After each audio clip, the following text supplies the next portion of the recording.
సంబంధించినటువంటి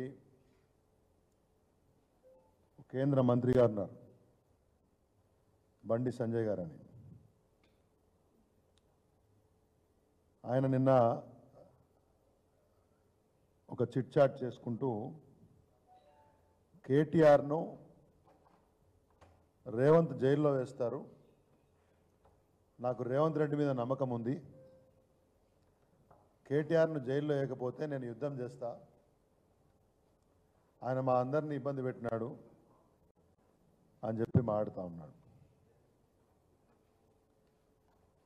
నాకు అర్థం కాలేదు, నిజంగా ఈయన మాట్లాడినా అని మరోసారి చూసినాను. నేను చూస్తే అవును, అది మాట్లాడిన క్లిప్ కూడా ఒక కేంద్ర హోంశాఖ సహాయ మంత్రి ఇంత అవగాహన లేకుండా తెలివి తక్కువతోటి తనతోటి బాధ్యతారహితంగా ఎట్లా మాట్లాడుతారో నాకు అర్థం కాలేదు. ఇంతకుముందు ఆయన ఎంపీ ఉన్నప్పుడు ఎట్లా పడితే అట్లా పిచ్చి మాటలు మాట్లాడేది. సరేలే ఎంపీ కదా, మసీదులు తవ్వాలి, శవాలు తవ్వాలి, ఇట్లాంటి పిచ్చి మాటలు మాట్లాడితే సరే పోనీ అనుకున్నాం. కేంద్ర మంత్రి అయిన తర్వాత కూడా కొద్దిగా బుద్ధిగానం తెచ్చుకొని మాట్లాడతారు అనుకుంటే కేటీఆర్ను జైల్లో వేస్తామని మాట్లాడు. ఎందుకు జైల్లో వేస్తావు? దేని గురించి జైల్లోకి వేస్తావు? పోనీ అసలు ఒక కేంద్ర హోంశాఖ సహాయ మంత్రి ఇది మంత్రుల పైన జైల్లో వేసేది, ముఖ్యమంత్రుల పైన? కేటీఆర్ మీద ఏమన్నా 10వ తరగతి పరీక్షా లీకుల కేసులు ఉన్నాయా? లేదా ఎంఎస్సీలకు డబ్బులు ఇస్తే దొరికిపోయిన కేసులు ఉన్నాయా? ఏం కేసులు ఉన్నాయని చెప్పేసి కేసులు పట్టిస్తావు? అది కూడా ఆయన కేంద్ర మంత్రి ఉండి హోంశాఖలో ఉండి నీకేమైనా దమ్ము ధైర్యం ఉంటే అవినీతి చేసినామని చెప్పి నేను మాట్లాడుతున్నటువంటి విషయాల మీద నీకేమైనా ఆధారాలు ఉంటే ఓ కేసు పెట్టి నీ శాఖతో దర్యాప్తు చేయి. రేవంత్ రెడ్డి మీద నమ్మకం ఎందుకు? ఇలా కాంగ్రెసు బీజేపీ కలిసి ఈ రాష్ట్రంలో పనిచేస్తున్నాయి. కిషన్ రెడ్డికి, రేవంత్ రెడ్డికి, బండి సంజయ్కి పూర్తి స్థాయి అవగాహన ఉంది. ఈ అవగాహనతోటి కుట్రతోటి ఇలా బీఆర్ఎస్ని బలహీనపరిచేటటువంటి ఒక ప్రయత్నం జరుగుతుందనే దానికి ఇది మరొక ఉదాహరణ. ఇది పిచ్చితనం కాకపోతే ఏంది? లార్జ్ స్కేల్ కరప్షన్ అయింది, అవినీతి చేసినారు. నీకు చేతనైతే సంబంధిత సంస్థలకు ఫిర్యాదు కేసు పెట్టి దర్యాప్తు చేయించు. అరెస్ట్ చేయించడం మాట్లాడడం అనేది బుద్ధి లేనితనం. నేను ఒక కేంద్ర మంత్రి చెప్తా ఉన్నా, దేనికి అరెస్ట్ చేయాలనో ఒక చర్చ పెడదాం రా. నీ దగ్గర ఏమైనా సమాచారం ఉంటే బహిరంగంగా మీడియా ముందు చెప్పు, మేము వస్తాం, మాట్లాడతాం. ఏదో అందరి ధర్మాన్ని అల్లుడు వచ్చిన ఒక సామెత ఉంది. దానిలాగా నరేంద్ర మోడీ పేరు మీద ఇంకో జై శ్రీరామ్ నినాదం మీద నీకు ఎంపీ పదవి వచ్చింది, కానీ దాంతో ఒక పదవి వస్తే కేటీఆర్ను విమర్శిస్తాను, దాంతో వార్తల్లో ఉంటాను అనుకుంటే నేను ఒక ప్రశ్న వేస్తున్నాను. కేటీఆర్ 10 సంవత్సరాలుగా ఈ రాష్ట్రానికి మంత్రిగా చేసిన సేవ ఏందో రాష్ట్రంలో ప్రజలకు తెలుసు. ఐటీ రంగంలో అభివృద్ధి తెలుసు, పారిశ్రామిక రంగంలో అభివృద్ధి తెలుసు, ఎన్ని ఉద్యోగాలు వచ్చినాయో తెలుసు, హైదరాబాద్ నగరం ఎట్లా అభివృద్ధి చెందిందో తెలుసు.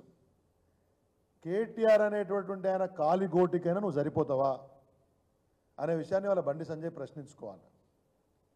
మీ తెలివి తక్కువ మాటలు చూసి జనం నవ్వుకుంటున్నారు. మనకు 2 అసమర్థ కేంద్ర మంత్రులు ఉన్నారు, చదువురాని కేంద్ర మంత్రులు, రాష్ట్రానికి భారంగా తయారైనారు. మొన్న కేంద్ర బడ్జెట్ వస్తే నయా పైసా తీసుకురాలేని చేతగాని దద్దమ్మలు రాష్ట్రానికి 3 లక్షల కోట్లకు పైగా పోయిన 10 సంవత్సరాల్లో పెట్టుబడులు తీసుకొచ్చి 25 లక్షల పైగా ఉద్యోగాలు సృష్టించినటువంటి యొక్క కేటీఆర్ మీద అరెస్ట్ చేయాలని మాట్లాడడం అనేది ఎంత చిల్లర విషయం అండి. కరీంనగర్ ప్రాంతానికి ఎంపీగా ఉంటే కల్వర్టుకు నిధులను పట్టుకొచ్చినావా? కేటీఆర్ గురించి మాట్లాడే మినిమం అర్హత నీకు ఉందా అనే విషయాన్ని బండి సంజయ్ ప్రశ్నించుకోవాలి. మొన్న బడ్జెట్ అప్పుడు మాట్లాడుతుంది ఇదే బండి సంజయ్. ఎంత అవగాహన రాహిత్యం అంటే ఈయనకు మంత్రి పదవి ఈయనకు వచ్చినందుకు కాదు, ఈయనకి ఇచ్చిన వాళ్ళు అనాలి. బడ్జెట్లో ఏం రాలేదు అంటే హైదరాబాద్ బెంగళూరు ఇండస్ట్రియల్ కేరిడార్ వచ్చింది, అది రాలేదా అంటాడు. ఒరే నాయన, హైదరాబాద్ బెంగళూరు ఇండస్ట్రియల్ కేరిడార్ కాదు, దాంట్లో ఆంధ్రప్రదేశ్ ప్రాంతంలో అనంతపూర్లో ఓర్వకల్లని ఒక నోడ్ ఉంది, దానికి ఇచ్చింది కేంద్ర మంత్రి పైసలు, తెలంగాణకి ఇయ్యలే. అంటే ఇంత తెలివి తక్కువ చదువురాని మంత్రులు మన దగ్గర ఉన్నారు. వీళ్ళు కేటీఆర్ గారి మీద అరెస్ట్ చేయాలని మాట్లాడతారు. మీ విజ్ఞత పరీక్షించుకోండి. రాష్ట్ర ప్రజలు మిమ్మల్ని ఎందుకు పనికిమాలిన కేంద్ర మంత్రులను నవ్వుకుంటున్నారు. ఏమన్నా చేతనైతే, అదేదో సామెత ఉంది, తిక్కలోడు తిరణాల పోతే ఎక్క దిగ సరిపోయిందని, ఢిల్లీకి హైదరాబాద్కు తిరగడం, హైదరాబాద్కి వచ్చి ఇట్లా చిల్లర మాటలు మాట్లాడడం తప్పితే, వచ్చేటప్పుడు ఓ కంపెనీ పట్టుకరా, కరీంనగర్ కేంద్ర మంత్రి ఉన్నావు, అంటే ఎంపీ అయిన 2 సార్లు చేసినారు, యువకులు కూడా కొంతమంది ఓట్లు వేసినారని చెప్పుకుంటున్నారు, వాళ్ళకు ఒక ఉద్యోగ అవకాశాల కోసం మాట్లాడు. మీ ప్రభుత్వం ఉన్నా ఇంకో ప్రభుత్వం ఉన్నా కేంద్రంలో కొన్ని పథకాలు ఉంటాయి, ఆ పథకాల గురించి మాట్లాడి ఓ కంపెనీ పట్టుకరా, ఓ 4 ఉద్యోగాలు పట్టుకరా, కేంద్ర మంత్రి కాబట్టి ఆ తుపాకులు తుడిచే కంపెనీ ఉండను పట్టుకరా. కానీ ఈ చిల్లర మాటలు మాట్లాడి కేటీఆర్ని అరెస్ట్ చేస్తాము, వాళ్ళ అరెస్ట్ చేసిన మాత్రం ఆడితే ప్రజలు నవ్వుకుంటారు, చీత్కరించుకుంటారు అనే విషయాన్ని ఈ కేంద్ర మంత్రి తెలుసుకోవాలి. కేటీఆర్ని అరెస్ట్ చేయకపోతే యుద్ధం చేస్తాట. ఈ మెంటల్ మాటలు మాట్లాడు కాకపోతే ఏంది? ఇటువంటి మెంటల్ మాటలు మాట్లాడితే మీకు పార్లమెంట్ కాదు ఉండాల్సిన కేంద్ర స్థానం, నార్త్ బ్లాక్ కాదు, ఎర్రగడ్డ మెంటల్ ఆసుపత్రిలో చేరిస్తే ఈ బుద్ధి సెట్ అవుతుంది. ఏమన్నా ఆలోచన ఉందా? బీజేపీ కేంద్ర మంత్రి కాంగ్రెస్ వాళ్ళు మమ్మల్ని అరెస్ట్ చేయాలని మాట్లాడుతాడు. ఇది మీ మిలాఖత్ కాకపోతే ఏంది? రేవంత్ రెడ్డిని మొన్న మా ఎమ్మెల్యేలు లేకపోతే మా అధికార ప్రతినిధులు ఓ బోగస్ కంపెనీతోటి విదేశానికి పోయి ఎంఓఏ పెట్టుకుంటని చెప్పేసి ఆరోపణ చేసినారు. కేంద్ర మంత్రి గారు సమర్థిస్తారు. నిన్న అట్లా మాడద్దు, రేవంత్ రెడ్డిని అట్లా అనొద్దట. నువ్వు బీజేపీ మంత్రివా, కాంగ్రెస్ అధికార ప్రతినిధివా? రేవంత్ రెడ్డిని తిడితే కాంగ్రెస్ వాళ్ళే సరిగ్గా వచ్చి మాట్లాడలేరు.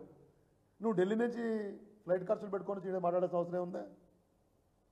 రాష్ట్రానికి ఏం తెస్తావు, నిన్ను ఎంపిక చేసుకున్నటువంటి కరీంనగర్ ప్రజలకు ఏం తెస్తావు, గది మాట్లాడు. ఎవరన్నా సరే వీళ్ళు ఆయవన్న వాళ్ళు అంటారు, కానీ రేవంత్ రెడ్డిని తిట్టంగానే స్టార్ట్. గతంలో ఇదే మంత్రి గారు నాకు కాంగ్రెస్ వాళ్ళు ఓట్లయితే గెలిచిన అని చెప్పిండు కరీంనగర్లో. ఇంత సిగ్గుమాలతనం ఏమైనా ఉంటుందా? కాబట్టి ఈ అవగాహన రాజకీయాలు ప్రజలకు అర్థం కావని చెప్పేసి మీరు అనుకుంటే తప్పు. ఒకటి. ఇంకోటి ఏంటంటే, ఈ రకమైన మాటలు మాట్లాడి మీకు ఇచ్చిన పదవుల స్థాయిని జగదారుస్తున్నారు. ఎట్లాగో మనకు వ్యవహారం రాదని తెలుసు అందరికీ. ఏదైనా ఒక అంశం మీద కేటీఆర్తో ఏం పోలిక నాకు అర్థం కాదు. నీకు ఏదైనా ఒక అంశం మీద ఒక్క 4 మాటలు నీకొచ్చిన భాషను మాట్లాడతావా? పోనీ అసలు నీకు ఏ మంత్రి పదవి ఇచ్చిండ్రు, ఆ మంత్రి పదవికి సంబంధించి నీ బాధ్యతలు ఏమని చెప్పగలుగుతావా రాష్ట్ర ప్రజలకు? కాబట్టి ఈ గిరెస్టులు అని చెప్పి చిల్లర మాటలు మాడకుండా మంచిగుంటే మంచిది. ఆయన సలహా ఇస్తున్నాడు, రాజకీయాల్లో హుందా మాడాలనంట. ఎప్పుడు సలహా ఇది? రేవంత్ రెడ్డి గారు విదేశాలకు పోతే మేమేమన్నా విమర్శిస్తే లే అట్లా అనొద్దు, హుందా మాడాలని. 38 మంది ఎమ్మెల్యేలు, 26 మంది ఎమ్మెల్సీలు, పైగా రాష్ట్రాన్ని 10 ఏళ్ళ పార్టీ, అవుట్డేటెడ్ పార్టీ అని మాట్లాడడం ఉందా తనమా? భారత రాష్ట్ర సమితిని బంగ్లాదేశ్ రాష్ట్ర సమితి అని మాట్లాడడం ఉందా తనమా? నీ జీవితానికి పాకిస్తాను, బంగ్లాదేశు ఈ మాటలు తప్పితే ఇంకోటి వస్తే రావనే విషయం ప్రజలకు తెలియదా? బంగ్లాదేశ్ రాష్ట్ర సమితి నువ్వు ఎవరి చేతిలో ఓడిపోయినావు? బీఆర్ఎస్ అవుట్డేటెడ్ పార్టీ అంటున్నావు, నువ్వు ఎవరి చేతిలో ఓడిపోయినావు? Gangula Kamalakar BRS party MLA, వారి మీద కదా ఓడిపోయినావు. మళ్ళీ ఎంపీలుగా గెలిచినటువంటి మీ ఎవరైతే ఎంపీలు ఉన్నారో, ఈటల రాజేందర్ కానీ లేకపోతే అరవింద్ కానీ, మీరు ఎవరి మీద ఓడిపోయినారు? మీ సహచర కేంద్ర మంత్రి అసలు అమర్పేటలో పోటీ చేయకుండా మారిపోయింది కదా. మీరు మమ్మల్ని అవుట్డేటెడ్ పార్టీ అంటావు. బుద్ధి జ్ఞానం అండి మాడుతున్నారా మీరు? ఇది ఉందా తనం? మరి అయితే చెప్పాలి కదా. రాజకీయాలు ఉందా తనం అంటే, యాక్టివ్గా ఉన్నటువంటి ఒక పార్టీ, ఇంత బలమైన పార్టీ, ఒక ఉద్యమ పార్టీని పట్టుకొని నువ్వు అవుట్డేటెడ్ పార్టీ అంటావు. అంటే రేవంత్ రెడ్డి మెప్పు పొందడం కోసం మరి ఏం అండర్స్టాండింగ్లు ఉన్నాయో తెలియదు, చెప్తాం 4 రోజుల తర్వాత. కానీ రేవంత్ రెడ్డి మెప్పు కోసం ఇక బీజేపీ నాయకులు పాకులాడతాను ఒకళ్ళొకడు. మన అసెంబ్లీలో కూడా చూసినాం, ముఖ్యమంత్రి గారు మా మహిళా సభ్యులని అవమానించడం మాడితే వాళ్ళ ఎమ్మెల్యేలు ముఖ్యమంత్రిని సమర్థిస్తారు. బయటకు వచ్చి కేంద్ర మంత్రి రేవంత్ రెడ్డిని ఏమవుతా అంటాడు. ఇదేం రాజకీయం అండి? నాకు అర్థం కావట్లే. ఇట్లా మాట్లాడితేనే చిల్లర మాటలు మాట్లాడితే ఆడ 400 వస్తాయంటే ఉన్న 200 300లలో 63 వీకి నితీష్ నారా డెవలప్మెంట్ ఏమంటారు ఎన్డీఏ నేషనల్ డెమోక్రటిక్ అలయన్స్ పోయి నితీష్ నారా డిపెండెంట్ అలయన్స్ అయింది. తెలంగాణలో బీజేపీ కాంగ్రెస్ ఎట్లయిందంటే రేవంత్ రెడ్డి డిపెండెంట్ అలయన్స్ అయింది. వీడికి రావాలి, రేవంత్ రెడ్డిని పోడాలి. మరి ఏం ప్రయోజనం కోసం పోగొట్టుతున్నారో రాష్ట్ర ప్రజలు రేపు పొద్దున అర్థం చేసుకుంటారు. ఇటువంటి అవగాహన లేని వ్యక్తుల యొక్క మాటలు రాష్ట్రం ఏ రకంగా స్వీకరించాలో మరి ప్రజలు తెలుసుకోవాలని చెప్పేసి కూడా నేను మీకు చెప్తా ఉన్నాను. ఇంకో మాట చెప్తా ఉన్నారు, బీఆర్ఎస్ అవుట్డేటెడ్ పార్టీ, అది బంగ్లాదేశ్ రాష్ట్ర సమితి. రేపు స్థానిక సంస్థల ఎన్నికలలో మాకు కాంగ్రెస్కే పోటీ ఉంటుందని మాట్లాడుతున్నాను. ఇక ఇంతకంటే తెలివి తక్కువ ముచ్చట ఉంటుందని చెప్పేసి నేను అనుకోవట్లేదు. ఎందుకంత ప్రేమ నాకు అర్థం కావట్లేదు. కానీ ఒక్క విషయం నేను అడగదలుచుకున్నా, నీవు ఓడిపోయింది, నీ సహచర ఎంపీలు ఓడిపోయింది, నీ కేంద్ర మంత్రి అంబర్పేటలో పారిపోయి వేరేటోళ్ళని పెట్టి ఓడించింది బీఆర్ఎస్ పార్టీ మీద. నేను స్థానిక సంస్థల గురించి బండి సంజయ్కి ఒక సవాల్ విసదలుచుకున్నా, లేకపోతే ఆయన మాటలను వస్తాచు పలికేటటువంటి మిగతా బీజేపీ నాయకులకు సవాల్ విసదలుచుకున్నా.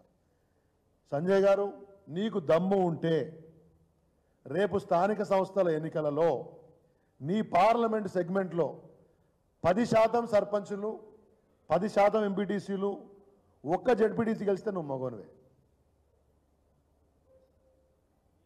I am repeating my challenge.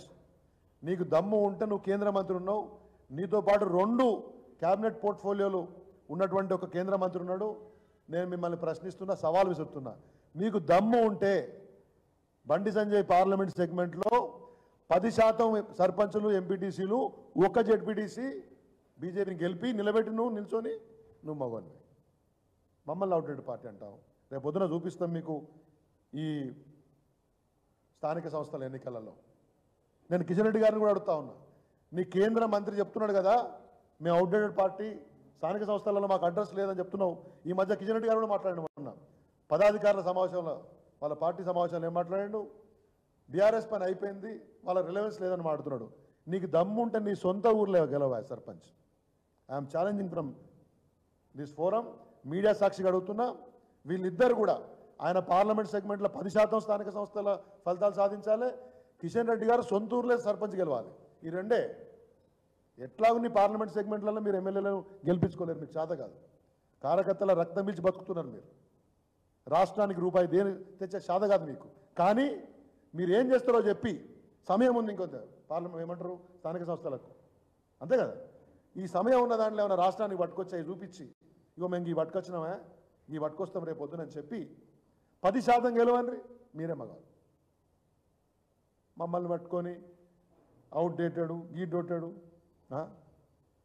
ఒక్క రూపాయి తీసుకురావడం చేత కాదు. ఇంకో మాట మాట్లాడుతున్నా, ఆయన కేటీఆర్ సూటు బూట్ వేసుకొని అమెరికా పోయిండు, ఏమైనా పట్టుకొచ్చిండా కంపెనీలు అంట.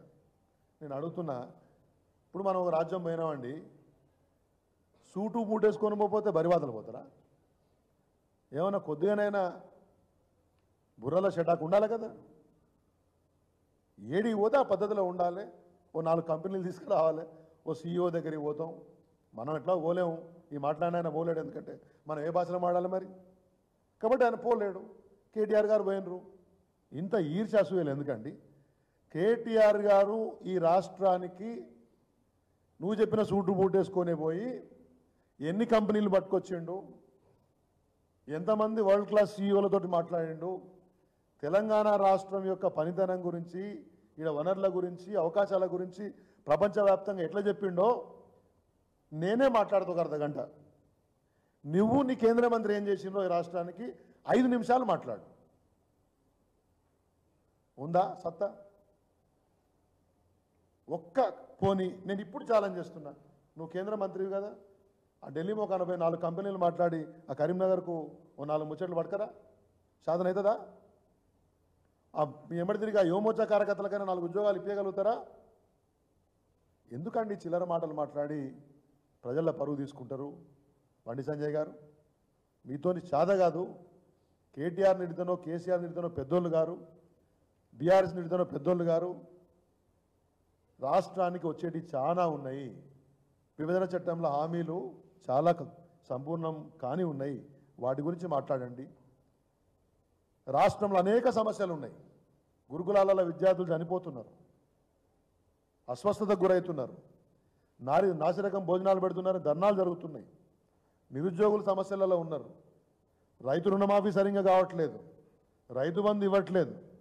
ఈయన సొంత నియోజకవర్గంలో ఉన్నటువంటి యొక్క గురుకులాల్లో కూడా సమస్యలు వచ్చినాయి. దళిత మహిళల మీద పెద్ద ఎత్తున దౌర్జన్యాలు జరుగుతున్నాయి.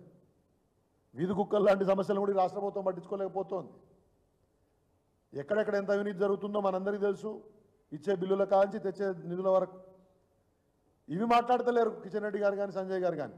ఇవి కనబడతలేవు. రేవంత్ రెడ్డికి అధికార ప్రతినిధిలా మాట్లాడుతున్నారు. ఆయన ఏమంటే నువ్వు వస్తున్నారు, అర్థం కావట్లేదు మాకు. అవి మాట్లాడు. నీకు మంత్రి పదవి ఈ రాష్ట్రం ఇచ్చింది, కరీంనగర్ ప్రజలు దయచేసిండ్రు. ఓ 4 కార్లు ముందోటి వెనుకోటి ఉన్నాయి. పోయి ఆ గురుకులాల పంటి బోన్రి, ఆ దౌర్జన్యం జరుగుతున్నటువంటి మహిళల ఇళ్ల పంటి బోన్రి, వాళ్ళకు రాష్ట్రానికి వాళ్ళకు ఒక ధైర్యం చెప్పండి. రాష్ట్రానికి వచ్చే నిధులు పెండింగ్ ఉంటే పట్టుకరండి. బడ్జెట్ ముందు ఓ మీటింగ్ లేదు, వస్తే బడ్జెట్లో రాష్ట్రానికి ఏమొచ్చిందో సిస్టమాటిక్గా చెప్తారనుకున్నాం. మమ్మల్ని అవుట్డేటెడ్ పార్టీ అంటున్నారు. నీ పార్టీ అధ్యక్షుడు మీటింగ్ పెడితే, కేంద్ర మంత్రి మీటింగ్ పెడితే ఎమ్మెల్యేలు వెళ్ళారు. మీరు మమ్మల్ని తిట్టండి. ముందు మీ ఇల్లు సరిదిద్దుకోండి. I'm repeating my challenge. మీరు దమ్మున్న వాళ్ళైతే, సమర్థులైతే సమయం ముందే రాష్ట్రానికి 4 రూపాయలు పట్టుకొచ్చి రాష్ట్రంలో ఉండే స్థానిక సంస్థల్లో 10% సంపాదించండి చాలు. కాబట్టి నేను ఒకటే రిక్వెస్ట్ చేస్తూ ఉన్నాను, ఒకటే మీ ద్వారా వీళ్ళకు చెప్తా ఉన్నాను. మమ్మల్ని తిట్టడం కాదు, మీరు కేటీఆర్ని తిట్టడం కాదు. చేతనైతే ఎందుకు అరెస్ట్ చేయాలో చర్చకు రండి. రాష్ట్రాన్ని 4 రూపాయలు పట్టుకురండి. కానీ ఇటువంటి చిల్లర మాటలు మాట్లాడితే ఏదో అందరి ధర్మానిలాగా వచ్చినటువంటి 8 ఎంపీలు దాంతో ఏమి రాదని ప్రజలకు అర్థమైంది. భవిష్యత్తులో ఇంకింత ప్రజల దృష్టిలో చులకన అవుతారు. టచ్ చేసి కూడా అర్థమవుతుంది అనే విషయాన్ని కూడా మీకు చెప్తూ ధన్యవాదాలు. మా పార్టీ విలీనానికి ప్రయత్నించిందని మేమేమన్నా ఏమన్నా మాట్లాడినామా? అటువంటి వ్యవహారాలు ఉన్నాయా? ఏదో గుమ్మడిగా ఆయనకాయనే అనుకోని, ఆయనకాయనే గొప్ప అనుకోని ఎవడు అడిగినా ఆయన విలీనం. మాకుంది 39 మంది ఎమ్మెల్యేలు, 38. ఓ 10 మంది పోయిన అనుకో. టెక్నికల్గా నేను టెక్నికల్ అంశాలు మాట్లాడతాను. ఎవడో దొంగ దొర గురించి మాట్లాడాం. 38 ఎమ్మెల్యేలు ఉన్నారా మాకు? గెలిచినాం మేము. నువ్వెన్ని గెలిచినావు? 8. గఫ్లత్లో గెలిచినరు. పార్లమెంట్లో కూడా ఒక పార్లమెంట్లో మాకు రానంత మాత్రాన అవుట్డేటెడ్. నువ్వు విలీనం చేసుకుంది మాకేం అవసరం? ఇక్కడ we're a strong party with more than 60 lakh party workers ఉన్నారు. బలమైన నిర్మాణం ఉంది. కేసీఆర్ లాంటి ఒక టాలెస్ట్ లీడర్ మా పార్టీకి అధ్యక్షులుగా ఉన్నారు. ఒక పార్లమెంట్ ఎన్నికల్లో మాకు కొద్దిగా సెట్ బ్యాక్ వచ్చింది. దాని ద్వారా ఏదో మీరు పొడుస్తారని చెప్పి జాతీయ పార్టీలు నువ్వో సైడ్ అంటే కొంతమేరకు ప్రజలు నమ్మింది. కానీ ఇప్పుడు అంతా తేడదలం అయిపోయింది కదా. 8 నెలల్లో మీ పనులు తెలబడ్డాయి కదా. ₹1 బడ్జెట్లో రాకపోతే కనీసము కేంద్రం దగ్గర ఒక దస్త్రం ఇచ్చే తెలివి లేని వాళ్ళు వీళ్ళు. రాయస్తుందా వీళ్ళకు? ఎందుకు తెలంగాణకి ఇవ్వాలని రాయచ్చే కెపాసిటీ ఉన్నోళ్ళేనా వీళ్ళు? కేటీఆర్ మీద ఈర్ష్యతోటి మాట్లాడుతున్నారు తప్పితే మరొకటి లేదు. మేము ఎవరం విలీనానికి ప్రయత్నించింది లేదు, మాకు అవసరం కూడా లేదు.